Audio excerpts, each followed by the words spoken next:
Il y a un feu qui brûle en chacun de nous. Ce feu, c'est la colère. Elle jaillit quand on se sent trahi, ignoré, humilié. Elle surgit sans prévenir. Elle détruit ce qu'on aime. Elle ruine notre paix. Tu l'as déjà senti, n'est-ce pas? Cette montée soudaine, cette tension dans la gorge, ce tremblement dans les mains, et parfois quelques mots trop durs, un regard noir ou un silence qui fait mal. Mais si je te disais que tu pouvais éteindre ce feu sans l'étouffer, le transformer, le dompter, non par faiblesse, mais par force, c'est ce que nous enseigne le stoïcisme, pas une simple philosophie, mais une méthode, un chemin, une discipline de l'esprit. Aujourd'hui, tu vas découvrir comment les sages stoïciens affrontaient la colère, et surtout comment toi aussi tu peux la maîtriser, pas en fuyant, mais en comprenant, en t'élevant. Si tu ressens parfois cette colère et que tu veux apprendre à la transformer en paix intérieure, alors reste bien jusqu'à la fin et pense à t'abonner. Ici, on cultive la sagesse comme une force. Comprendre l'origine de la colère selon les stoïciens. Pourquoi se met-on en colère? Pour les stoïciens, la colère n'est pas une fatalité. Ce n'est pas une émotion incontrôlable tombée du ciel. C'est une erreur de jugement. Marc Aurèle écrivait: La colère est une punition que nous nous infligeons pour la faute d'un autre. En d'autres termes, nous nous torturons pour quelque chose que nous n'avons pas choisi. La racine profonde de la colère.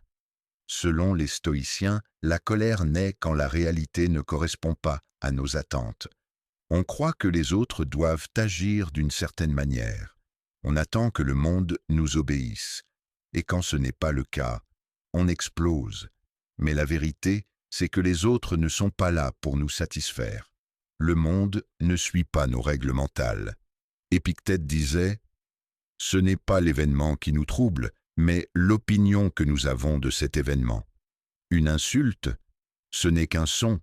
Un retard, ce n'est qu'un délai.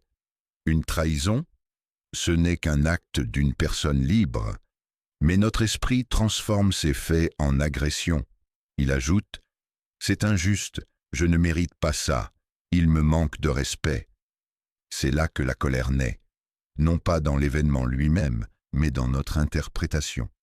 Les stoïciens nous invitent alors à faire un pas en arrière. Avant de réagir, demande-toi: est-ce que je vois la chose comme elle est ou comme je voudrais qu'elle soit? La colère est un miroir. Elle reflète nos attachements, nos exigences, nos illusions. Exercice simple. La prochaine fois que tu sens la colère monter, dis-toi intérieurement: ce n'est qu'une opinion. Je peux la choisir ou la laisser passer. Respire, observe et reste maître de toi-même. Si tu veux apprendre à garder ton calme face à l'injustice, à transformer la colère en force, abonne-toi. Ensemble, on apprend à devenir inébranlable. La colère, une faiblesse pour les stoïciens. Aujourd'hui, beaucoup voient la colère comme une preuve de force. On l'associe à la virilité, à l'autorité, au pouvoir. Celui qui s'énerve est respecté, dit-on. Celui qui reste calme passe pour faible. Mais pour les stoïciens, c'est exactement l'inverse.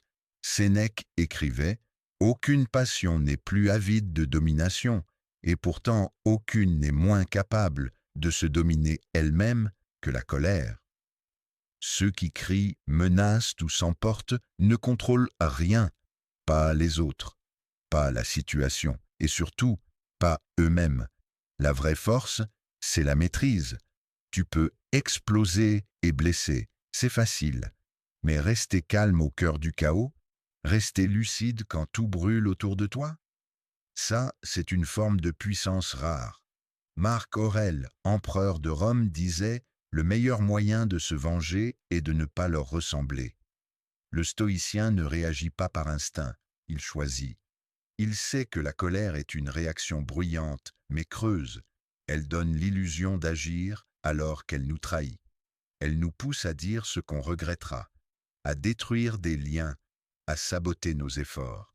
Voici un principe simple. Quand tu te mets en colère, tu perds ta liberté. Tu donnes le pouvoir à l'autre. Tu acceptes qu'il appuie sur un bouton et qu'aussitôt, tu exploses. Mais si tu restes maître de toi, tu deviens inattaquable. Si tu veux incarner cette force tranquille, cette solidité intérieure que rien ne peut ébranler, pense à t'abonner. Ici, on transforme chaque émotion en sagesse. Technique stoïcienne concrète pour désamorcer la colère. Tu as compris que la colère est une illusion de force. Tu sais maintenant qu'elle naît d'un jugement erroné et qu'elle peut être désarmée. Mais comment faire concrètement quand elle monte en toi? Les stoïciens ne se contentaient pas de discours. Ils pratiquaient. Ils s'exerçaient chaque jour comme des guerriers de l'esprit. Voici donc 5 techniques stoïciennes simples et puissantes pour désamorcer la colère, dès qu'elle apparaît. Premier, le temps de silence. Quand tu sens la colère monter, ne dis rien, ne fais rien.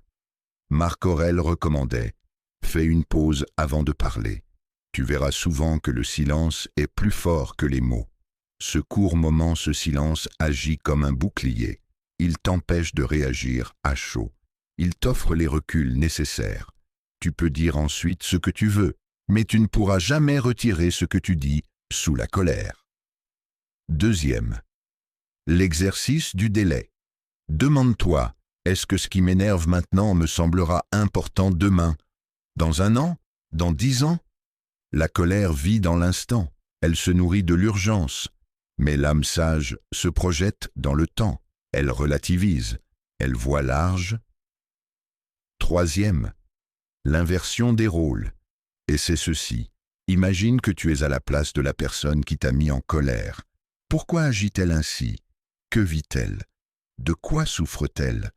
Peut-être cette personne est confuse, stressée, blessée, pas mauvaise, juste humaine. En changeant de perspective, tu transformes ton ressentiment en compréhension. Quatrième, l'écriture stoïcienne. Prends un carnet et chaque soir, écris ce qui t'a mis en colère aujourd'hui. Comment tu as réagi? Comment tu aurais voulu réagir? Cinquième, la méditation sur l'impermanence. Rappelle-toi que tout est éphémère. Toi, les autres, les situations. La personne qui t'énerve aujourd'hui, un jour, elle disparaîtra. Et toi aussi. Rien n'est si grave qu'il mérite de te voler la paix de ton âme. Résume-toi une règle simple. Quand tu es en colère, tu as 2 choix. Réagir et perdre ta paix. Ou comprendre et garder ton pouvoir. Si tu veux continuer à apprendre ces clés anciennes pour rester calme dans un monde bruyant, pense à t'abonner, car ici, chaque vidéo est une brique de ton temple intérieur. Vivre dans la paix intérieure malgré les injustices du monde. Le monde n'est pas juste, il ne l'a jamais été, il ne le sera jamais. Tu verras des gens mentir, des coupables triompher, des justes être oubliés et des efforts sincères récompensés par l'indifférence. Alors, comment rester en paix dans un monde aussi imparfait? Sénèque posait une question simple. Te plains-tu que le monde soit injuste ou que la vie ne t'ait pas épargné? Mais qui t'a promis le contraire? Le stoïcien n'attend pas un monde parfait. Il sait que les orages existent, mais il apprend à devenir un phare. Accepter ce qu'on ne contrôle pas. Les stoïciens divisaient le monde en 2. Ce que tu peux contrôler, tes pensées, tes choix, tes réactions, ce que tu ne contrôles pas, les autres, les événements, l'opinion du monde. Ta paix dépend de ta capacité à lâcher prise sur ce qui ne t'appartient pas. Tu veux la paix? Alors abandonne le besoin de contrôler ce qui t'échappe. Épictète, agir sans s'attacher aux résultats. Cela ne veut pas dire être passif. Le stoïcien agit, mais sans se laisser détruire par l'échec. Il fait ce qui est juste parce que c'est juste, pas parce que le monde l'applaudira. Tu aides quelqu'un? Peut-être ne te remerciera-t-il pas. Tu dénonces une injustice? Peut-être qu'on te critiquera. Mais tu restes droit. Tu restes toi, la paix intérieure comme résistance ultime. La société valorise la colère. Elle croit que hurler, frapper, protester est un acte fort. Mais garder son calme, sans être indifférent, c'est un courage plus rare. Tu peux dénoncer sans haïr. Tu peux agir sans violence. Tu peux dire non sans devenir amer. La paix intérieure est une armure. Elle te protège du monde sans t'enfermer. Tu ne pourras pas changer le monde, mais tu peux te changer toi. Et c'est souvent le début d'un monde nouveau. Redevenir maître de soi. Tu es né pour être libre, mais chaque fois que tu te laisses emporter par la colère, tu remets tes chaînes. Tu offres ton pouvoir à celui qui t'énerve.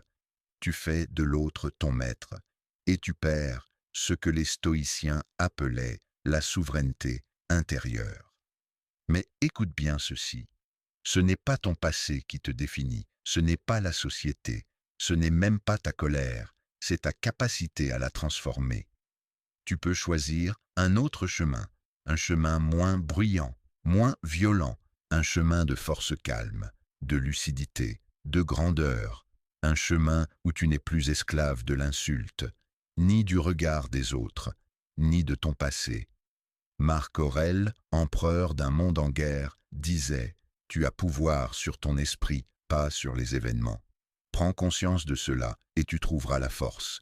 Les cris ne changeront pas le monde, mais un cœur pacifié peut guérir un foyer. Une parole juste peut désamorcer une haine. Un esprit calme peut éclairer des milliers d'autres.